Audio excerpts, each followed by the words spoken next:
السلام علیکم ګرانو دوستانو. نن به زه تاسو ته د کرکټ په هکله باندې یو څو تازه او ډېر مهم خبرونه درکړم چې خاص کر زه به تاسو ته ووایم چې ابراهیم ځدران رښتیا په پاکستان سوپر لیګ کې اخیستل کیږي. دغه نه علاوه به زه تاسو ته د فضل حق فاروقي په هکله باندې یو خبر درکړم چې فضل حق فاروقي هم استرالیا ته رسېدلی ده. او بل به زه تاسو ته ووایم چې نن په سریلانکا پریمیر لیګ کې د ګوربز دوی ټیم لوبه هم ترسره سوله چې په دغه لوبه کې ګوربز بیا څنګه بیټینګ ترسره کړې ده. او بل به زه تاسو ته ووایم چې هغه د هندوستان او د بنګلادیش د درې میچو سیریز هم ختم شوی ده او نن یوه لوبه ترسره سوله چې دغه لوبه ونډه هندوستان ګټلې ده.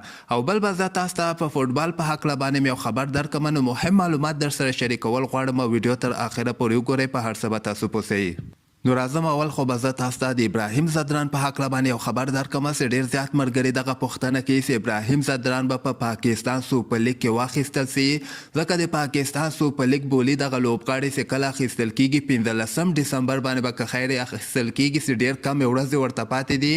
و یو طرف ته که موږ وګورو ابراهیم ځدران د سریلانکا خلاف چې کومه درېیمه 50 اوریزه لوبه ترسره سوه چې ډېر غټ ریکارډ یې جوړ کړ. امکانات خو یې ډېر زیات دي، خو دغلته بیا دغه لیګونو والا اکثره داسې لوبغاړي پسې ګرځي چې لږه تیزه لوبه ترسره کړي. او د ابراهیم ځدران په ورلډ کپ کې که تاسو لوبه کتلې دومره تیز بیټینګ یې ترسره نه کړ، خو بیا هم یعنې 50% چانس ده چې ابراهیم ځدران په پاکستان سوپر لیګ کې کوم ټیم لخوا نه واخیستل سي. بل به زه تاسو ته د فضل حق فاروقي په هکله باندې یو خبر درکړم چې فضل حق فاروقي استرالیا ته رسېدلی ده او خپل ټیم سره هم یو ځای سوی ده او پریکټسونه هم که خیر شروع کیږي. دغلته به زه تاسو ته ووایم چې دغه بیګ بیش لیګ کې به فضل حق فاروقي د افغانستان لوبه ترسره کړي، رشید خان هم ده، اظهار الحق نوید او مجیب ځدران هم بیګ بیش لیګ کې اخیستل سوي دي چې 13 ډسمبر باندې به د بیګ بیش لیګ لوبې په استرالیا کې شروع سي.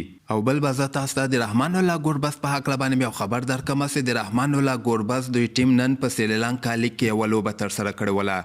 په دغه لوبه کې هغه بل ټیم ته 140 رنزه ټارګټ ورکړی، خو په نن لوبه کې ګوربز په 13 بالو باندې 14 رنزه کړي، 3 وریځې وهلې دي او کومه شپږیزه نه ده وهلې. 122 سټرایک ریټ باندې ګوربز ورته لوبه ترسره کړې ده. دغه لوبه اوسه پورې هم روانه ده. 148 رنزه ټارګټ د ګوربز دوی ټیم هغه بل ټیم ته ورکړی او د هغه بل ټیم هم شپږ لوبغاړي آوټ کړي دي. 21 بالو باندې ورته 30 رنزه پکار دي، نو دا 50% چانس ده چې ګوربز دوی ټیم دغه لوبه وګټي. خو بل طرف ته ګوربز یعنې اوسه پورې سریلانکا لیګ کې چې څومره دغه نن درېیمه لوبه ترسره سوله، خو دومره خاص بیټینګ یې ورته نه ده ترسره کړی. او بل به زه تاسو ته ووایم چې دغه د بنګلادیش او د هندوستان درېیمه 50 اوریزه لوبه هم نن ترسره سوله، خو دغه لوبه کې هندوستان ونه هغه د تېرو دواړو لوبو قصور ونه باسلی ده. 410 رنزه ټارګټ بنګلادیش ته ورکړی ده. د هندوستان لپاره ایشین 210 رنزه کړي دي او ویراټ کوهلي بیا 113 رنزه کړي دي. لاندې کې ورته واشنګټن سوندر 30 کړي او اکشل پټیر ورته 6 رنزه کړي دي. بنگلادیش ټول ټیم بیا 102 رنزو کې ټول ټیم یې ورته آوټ کړی ده چې د هندوستان لپاره ټاکل 3 لوبغاړي آوټ کړي او عمران مالک او اکشل پټیل هم 2 لوبغاړي د هندوستان لپاره آوټ کړي دي.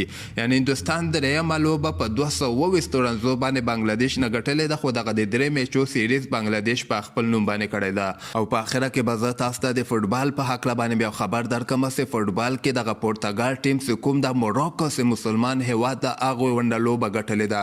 په یو ګول باندې پورتګال ته ماتې ورکړل او دغه سره د پورتګال سفر په دغه فیفا ورلډ کپ کې پای ته رسېدلی ده. اوس یوه بله لوبه هم ترسره کیږي چې فرانس به انګلینډ سره لوبیږي. که چېرته هغه لوبه فرانس وګټله نو موراکو به فرانس سره بیا سیمي فاینل لوبه په ورلډ کپ کې که خیر ترسره کیږي. نو همدغسې تازه خبرو لپاره تاسو دغه چینل هم در سره سبسکرایب کولی شئ.